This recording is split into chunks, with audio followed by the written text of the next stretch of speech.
伊朗马斯克1971年属猪的，伊朗马斯克所有的这些产业，什么这个脑神经系统啊，什么特斯拉呀、Space 啊，你不要忘，伊朗马斯克是绝对怕共产党的，绝对怕共产党的。他是在共产党没倒之前，唯一就是伊朗马斯克是绝对是怕共产党的。这是为什么他的前5大投资者是七哥过去的合作者，多次安排和伊朗马斯克见面。我说我们不要见面啊！我说如果是说他做媒体，伊朗一定会做得非常好，因为他跟共产党很近，他怕共产党，所以说我们见面的就是意义就不大了，我们不互相为敌就不错了，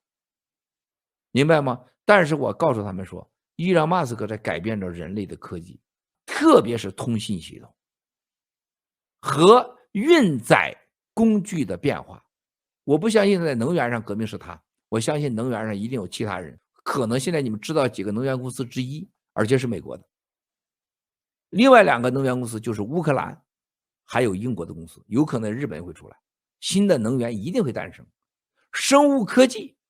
一定会，文子，你知道干细胞是在美国1999年、98年就已经在美国就有这能力了，是克林顿总统当时由于这个基因排谱把它给停下来了，所谓道德化。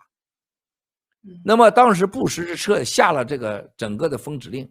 但是由于疫苗灾难的到来，有梗不死的，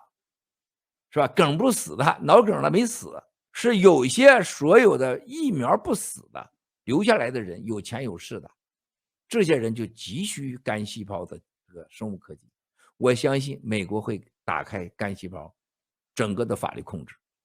所以生物科技的时代，干细胞的时代也就到来了。灾难的科技叫墓碑文明。